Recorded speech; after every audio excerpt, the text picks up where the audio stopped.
कुछ ही समय पहले की बात है। जब मैं अपने एक दोस्त से मिली, मैंने उससे पूछा, विवेक कैसे हो? कोई जॉब मिली कि नहीं? कॉलेज खत्म हुए इतने दिन हो चुके हैं। तुमने एक बार भी कॉल करके हमसे हेल्प नहीं मांगी। कॉलेज के दिनों में तो तुम्हें हर एक विषय में दिक्कत होती थी और हमेशा तुम घबराए हुए ही रहते थे। लेकिन आज बात कुछ और है। तुम एकदम कॉन्फिडेंट दिख रहे हो। विवेक मुस्कुराया और कहा, हाँ, छोटी सी जॉब मिली है। मैंने पूछा, हाँ बताओ कौन सी जॉब है? विवेक ने कहा, मैं इस जिले का कलेक्टर हूं। मैंने कहा, तुम और एक कलेक्टर क्यों मजाक कर रहे हो? फिर कुछ ही देर में उसके सिक्योरिटी गार्ड उसके पास आकर खड़े हो गए और उसकी वह लाल बत्ती वाली गाड़ी भी हमारे पास आ गई। यह देखकर मानो मेरे पैरों के नीचे से जमीन ही खिसक गई। मैंने कहा, कैसे तुमने यूपीएससी क्रैक किया? तुम तो पढ़ने में एकदम कमजोर थे। हमेशा तुम्हारा हमसे भी कम नंबर आया करता था। उसने बोला, हाँ तुमने ठीक कहा। मैं भी पहले एकदम निराश और उदास रहता था। हमेशा मेरे मन में यही लगा रहता था कि मैं क्या करूंगा, कैसे करूंगा।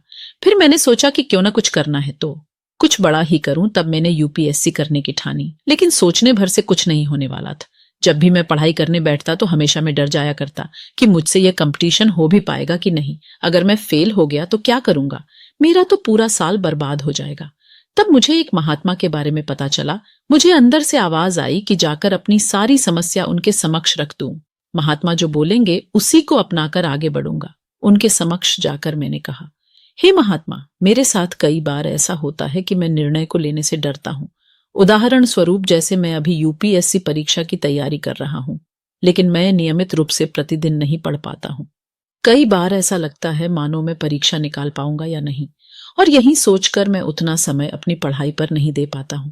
मैंने महात्मा से पूछा कि लोगों की सफलता का राज क्या है तथा महान शब्द का मतलब क्या होता है।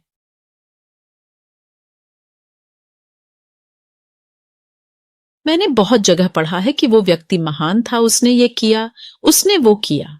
क्या आप मुझे समझाओगे कि महान लोग कौन होते हैं और वे महान कैसे बनते हैं? महात्मा ने कहा, ठीक है। महात्मा ने महान शब्द का अर्थ समझाने की एक तरकीब सोची। उन्होंने उस लड़के को एक पिता और पुत्र की कहानी सुनाई। पिताजी बोलते हैं, चलो मैं तुम्हें आज कुछ सिखाता हूं। सबसे पहले तो हम 2 पौधे लेकर आते हैं। एक को घर के अंदर लगा देते हैं और दूसरे को घर के बाहर। पौधे लगाने के बाद पिता कहते हैं, बेटा तुम्हें क्या लगता है इन दोनों पौधों में से कौन सा पौधा बड़ा होगा और सुरक्षित रहेगा? बेटे ने कहा, पिताजी ये भी कोई पूछने वाली बात है? जो पौधा हमारे घर के अंदर है वो सुरक्षित है। वो बड़ा होगा, जबकि बाहर वाला पौधा बिल्कुल सुरक्षित नहीं है। उसे बहुत सारे मौसम झेलने होंगे। उसे कोई जानवर भी खा सकता है। पिताजी शांत रहे और उन्होंने कहा, बेटा इसका जवाब मैं वक्त आने पर दूंगा। बेटा पढ़ाई करने 4 सालों के लिए बाहर चला जाता है और जब वापस आता है तो घर के अंदर के पौधे को देखकर कहता है, पापा मैंने कहा था ना, इस पौधे को कुछ नहीं होगा, ये सुरक्षित रहेगा। पिता मुस्कुराए और उन्होंने कहा, बेटा जरा बाहर जाकर उस दूसरे पौधे को देखकर आओ। बेटा जब बाहर जाकर देखता है तो एक बहुत बड़ा पेड़ वहां पर होता है। बेटे को यकीन नहीं हो रहा होता है कि आखिर वो इतना बड़ा कैसे हो गया, जबकि घर के अंदर का पौधा तो इससे 100 गुना छोटा है। पिता बेटे को समझाते हैं, बेटा ये पौधा इतना बड़ा पेड़ इसलिए बन पाया क्योंकि इसने हर मौसम का सामना किया, हजारों मुश्किलों से लड़ा है।